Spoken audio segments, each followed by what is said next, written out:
Hello everyone, this is Irfan.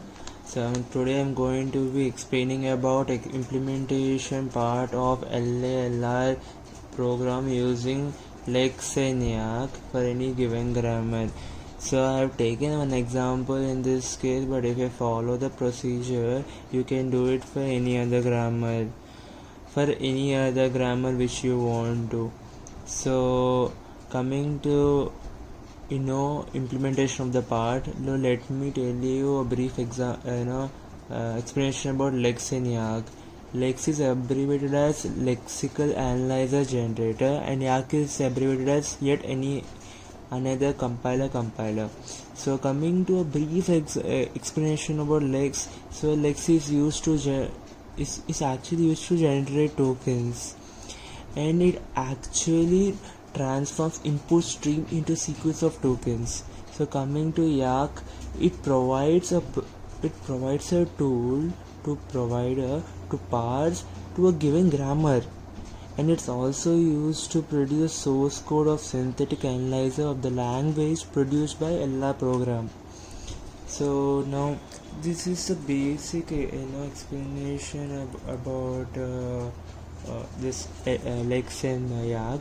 So now coming to the problem, so here we can look to this grammar part, right?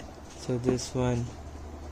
So in this case, if you look, E is this only non-terminal here in this whole grammar, in which the grammar which we are taking, which is E, and this is non-terminal.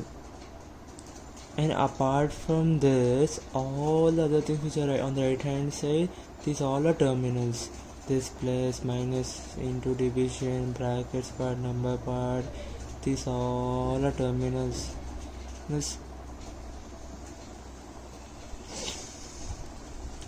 And these all arithmetic operation like plus, minus, into, divide, and parentheses and number, these all are considered as tokens.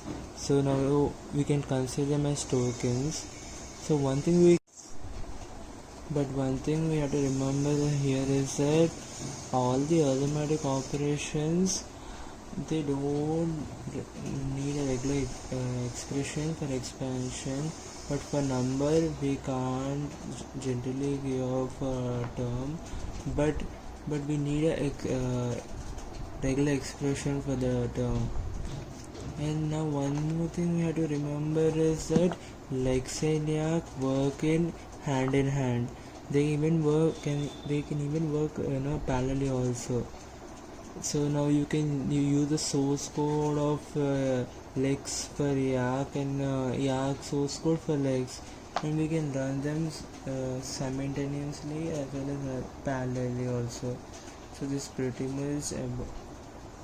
is pretty much the brief explanation about the whole question.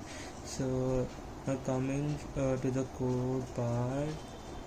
So now let me show you. So if we see here, one second, yeah. So if we see here I wrote the question. If you come down, if you can see here, initially we are given some hash included and some basic operation. But if you see here, to.tab.h can take care of implementation and the LEXA part. And coming to this part, this is the main part of the function. What it exactly do is that this 0 to 9, it defines a number of tokens. It defines the exact number it can take from 0 to 9. So it defines the number, and coming to this part, number which is defined, this number is the name of a token, but it's not the integer we have considered the numerical part. This is the name of a token, that is number. So that we have to remember. And in this, if you can see, why we know that y text is actually we take it as a string, but to convert into integer into a numerical part, we should use this function, a toy function, which is actually a part of C program, and this will convert the string part into a numerical part, and this we are keeping in LL value. And if you see here, this black string will remove all the tags, and this slash n will terminate whenever this new edge will terminate, and we are returning 0, and it will store in bit by bits. If there are more than one bit, it can take its time, but it will return whatever is stored. So that's and this is the lexical part. It's the lexical part of our code. Now coming to the parser part.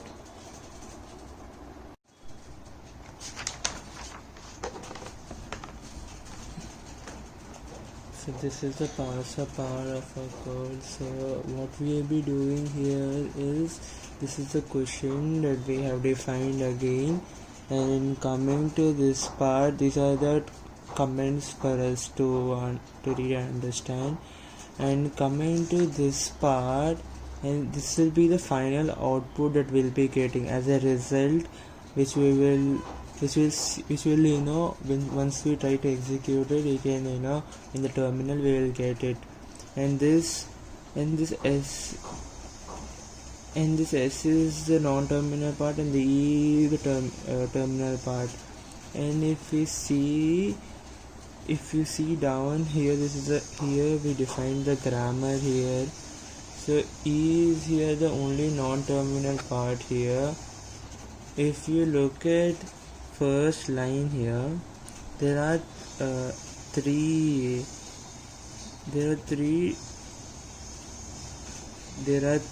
different grammar. There are three different entities here.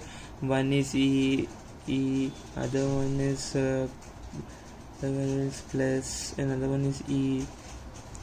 So one thing we have to see that the syntax demands in LALR program is, we have to keep the all arithmetic operations and tokens in between quotations. So we will keep this plus in quotations.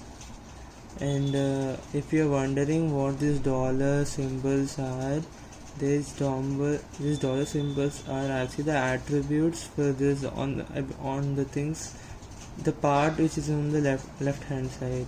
For example, this dollar symbol represents E, non-terminal E, and this $1 symbols, this defines this first entity, and this $3 for the next E, and this all should be shown in an attribute.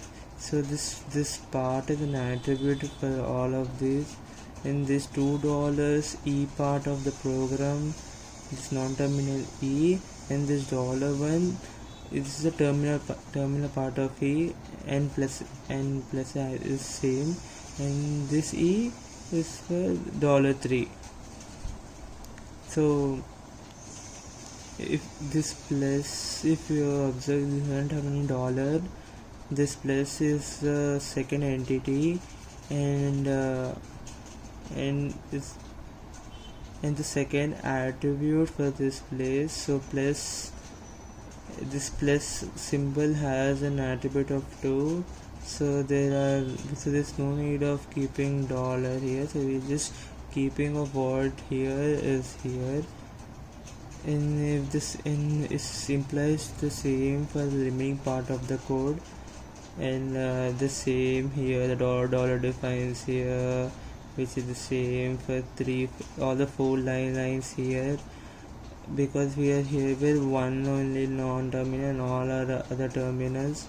So these are the grammars which we have defined, and here this $1 for this this part, and this $3 for this terminal part, and the same goes to the third line, and the same goes for the fourth line also.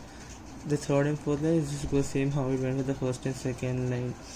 So if we see here again, yeah, there's only one terminal part here, so we have taken here $, and we have taken here as one thing, and we can see that here same applies, here also. We know that brackets are also tokens, so they also need to be kept in quotations. So is for to follow the demands of LLR program, so we kept this bracket semicolons, and if you see here now, 1 second, I just change it. 1 second. So this is like easy. This is the main part of the program. Here this YY pass is the main thing which provoke the whole program. It will execute this. This YY pass is used for that, and this error part will look into the any errors and it will notify us accordingly.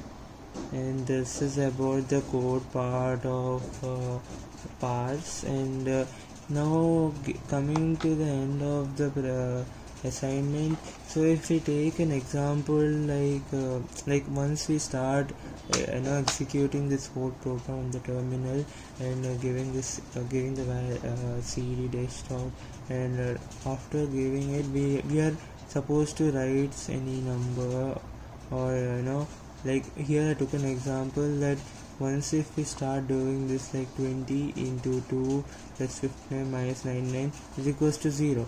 So because here what happens is that first because there is no parentheses and there is no negative, so first it will this will multiply 20 into 2, so it's equal to 40, and that plus 15 is equal to 99, 99 minus 99 is equal to 0. So this is one example. So once we execute this program and execute this program, we can get our own different type of grammars which we want to use. Thank you.